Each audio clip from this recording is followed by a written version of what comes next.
अब बहुत हो चुका। सेनेटर्स ने घबराए हुए कहा ट्रंप से ईरान के खिलाफ जारहियत खत्म करने का मुतालबा कर दिया है। ट्रंप अब लगातार घिरते जा रहे हैं।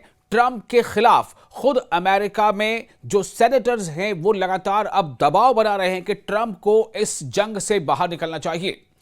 दोस्तों, एक बड़ी खबर है ये। अमेरिकी सियासत में हालिया कशीदगी के दौरान सेनेट में जो वहां की संसद है, सेनेट में माइनॉरिटी लीडर चक शुमर और अमेरिका के कनेक्टिकट के सेनेटर क्रिस मर्फी ने अमेरिकी सदर डोनाल्ड ट्रंप पर जोर दिया है कि वो ईरान के खिलाफ जारी जारहाना पॉलिसी को खत्म करें, क्योंकि उनके मुताबिक सूरत हाल अब काबू से बाहर होती जा रही है। सोशल मीडिया प्लेटफॉर्म एक्स पर एक बयान में चक शुमर ने लिखा है कि हत्ता के कुछ रिपब्लिकन सेनेटर्स भी खुलकर यह एतराफ कर रहे हैं कि उन्हें यह समझ नहीं आ रहा है कि मशरिक़ वस्ता में यानी मिडिल ईस्ट में हुकूमत आखिर हासिल क्या करना चाहती है। उन्होंने अपनी बात खत्म करते हुए कहा कि अब बहुत हो चुका और मुतालबा किया है कि डोनाल्ड ट्रंप को इस जंग को खत्म करना चाहिए। आपको बता दें कि जैसा आप जानते हैं कि अमेरिका में टू पार्टी सिस्टम है, एक डेमोक्रेटिक पार्टी और दूसरा रिपब्लिकन पार्टी। तो डोनाल्ड ट्रंप जिस पार्टी को रिप्रेजेंट करते हैं वो है रिपब्लिकन। तो जो सेनेटर हैं जिनका मैंने आपको नाम बताया, उनका यह कहना है कि बहुत सारे रिपब्लिकन सेनेटर्स भी, यानी जिस पार्टी से डोनाल्ड ट्रंप बिलोंग करते हैं उसी पार्टी के बहुत सारे सेनेटर्स, यानी आप समझ लें कि सांसद यानी मेंबर पार्लियामेंट, उन लोगों ने अब दबाव बनाना शुरू किया है और यह कहना शुरू कर दिया है कि डोनाल्ड ट्रंप यानी जो अमेरिकी सरकार ये जो जंग में कूदी है, आखिर इसका मकसद क्या है। और उनका यह कहना है कि यह बहुत हो चुका, अब यह जंग खत्म होनी चाहिए, डोनाल्ड ट्रंप को अपने कदम पीछे हटाने चाहिए। दोस्तों, आपको पता है कि जिस तरह से अभी जंग के हालात बन रहे हैं और जिस तरह ईरान ने स्ट्रैटेजिकली अपना कदम बढ़ाया है, एक के बाद एक, उसने पूरी दुनिया पर इसका प्रभाव डाला है, असर डाला है। नतीजा यह है कि स्ट्रेट ऑफ हॉर्मुज पर ईरान की वहां पर जो निगरानी है उसके नतीजे में बहुत सारे देशों को तेल की सप्लाई, गैस की सप्लाई नहीं हो पा रही है, यहां तक कि अब खाद्य की सप्लाई होनी उस पर भी असर पड़ रहा है। इसका असर लगभग तमाम मुल्कों पर पड़ रहा है, देशों पर पड़ रहा है। तो इसलिए डोनाल्ड ट्रंप पर अब इस बात का दबाव बढ़ गया है कि वो जल्द से जल्द ये जो एग्रेशन है अमेरिका और इसराइल ने शुरू किया ईरान के खिलाफ, उसे खत्म करे। दूसरी जानिब पीर के रोज ही क्रिस मर्फी जो अमेरिका के कनेक्टिकट के सेनेट मेंबर है, या यूं कह लें कि सांसद है, तो पीर के रोज क्रिस मर्फी ने ट्रंप की उस धमकी पर रद्द-ए-अमल दिया, अपना रिएक्शन दिया, जिसमें उन्होंने कहा था कि अगर ईरान ने 48 घंटों के अंदर आबनाए हुर्मुज यानी स्ट्रेट ऑफ हुर्मुज को न खोला तो उसके बुनियादी ढांचे को तबाह कर दिया जाएगा।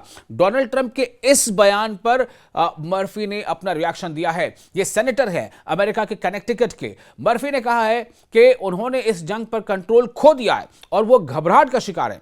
यानी खुद अमेरिका के सेनेटर्स ये कह रहे हैं कि डोनाल्ड ट्रंप के ऐसा लगता है कि उनके काबू से यह जंग बाहर जा चुकी है और डोनाल्ड ट्रंप घबराहट में हैं और इसीलिए इस तरह के बयान दे रहे हैं। आपको याद होगा डोनाल्ड ट्रंप इससे पहले कई तरह के बयान दिए। उन्होंने अपने शुरुआती बयानों में यह कह दिया था कि ईरान इज फिनिश, हमने ईरान के नेवी को तबाह कर दिया, हमने ईरान के एयरफोर्स को तबाह कर दिया, हमने ईरान के मिसाइल जखीरे को तबाह कर दिया।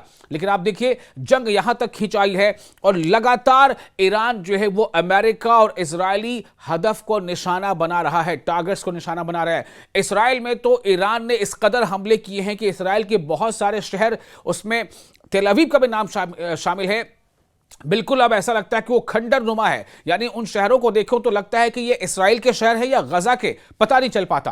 क्योंकि इस तरह से ईरान ने जबरदस्त हमले किए हैं खासतौर से इस्राएल पर, और मिडिल ईस्ट में जितने भी अमेरिकी बेसेस हैं उनको भी ईरान ने अपने हमलों का निशाना बनाया है। चाहे वो सऊदी अरब में बेस हो, चाहे कतर में हो, चाहे जॉर्डन में हो, चाहे वो यूएई में हो या फिर दूसरी जगह पर हो। तो ईरान ने लगातार अपने स्ट्रैटेजिकली वॉर से ये साबित कर दिया है कि ईरान की बहुत जबरदस्त तैयारी है और अमेरिका कहीं ना कहीं हर ऐसे कुछ हमलों के बाद, बड़ी हमले के बाद डोनाल्ड ट्रंप के बयान आते हैं जिनसे घबराहट साफ जाहिर होती है। यही कहना है उनके सेनेटर्स का। उन्होंने मजीद पेशगोई की है कि जब तक डोनाल्ड ट्रंप इसराइल के साथ मुकम्मल हम आहंगी रखते हुए ईरान के खिलाफ कार्रवाइयां जारी रखेंगे, स्ट्रेट ऑफ हॉर्मुज बंद रह सकती है, जिससे तेल की कीमतें मजीद तेजी से बढ़ेंगी। मर्फी जो कि अमेरिका के सेनेटर हैं, मर्फी के मुताबिक उन्होंने एक तारीखी बहरान पैदा कर दिया, हिस्टोरिकल ये एक कॉन्फ्लिक्ट पैदा कर दिया है, एक जो है संकट पैदा कर दिया है जो अमेरिकी आवाम को अब नुकसान पहुंचा रहा है। आपको ये बता दें कि फरवरी के आखिर में अमेरिका और इस्राएल अफवाज ने ईरान के दारुल हुकूमत तेहरान में तकरीबन 30 निशानों पर, 30 टारगेट्स पर हमले किए थे, जिनमें कई आला ईरानी ओहदेदार हलाक हुए, जिनमें ईरान के साबिक रहनुमा अयतुल्लाह सैयद अली खामेनेई भी शामिल बताए जाते हैं, जो वो शहीद हो गए थे। लेकिन उसके बाद से जिस तरह से ईरान ने पलटवार करना शुरू किया है, जवाबी हमले करना शुरू किया है, इसको देख करके दुनिया हैरान है। ईरान ने फौरी और सख्त रद्दमल देते हुए इस्राएली जेर कब्जा इलाकों और खित्ते में मौजूद अमरीकी अड्डों पर मिसाइलों और ड्रोन्स के जरिए लगातार हमले किए। ईरानी हुकाम का कहना है कि खित्ते में अमरीकी फौजी अड्डों को निशाना बनाना जायज दिफा के जुमरे में आता है। उन्होंने आर्टिकल 51 जो यूएन चार्टर का आर्टिकल 51 है, उसका हवाला देते हुए कहा है कि ईरान को अमेरिका या इस्राएल की जानिब से जारहियत के खिलाफ अपने दिफा का कानूनी हक हासिल है।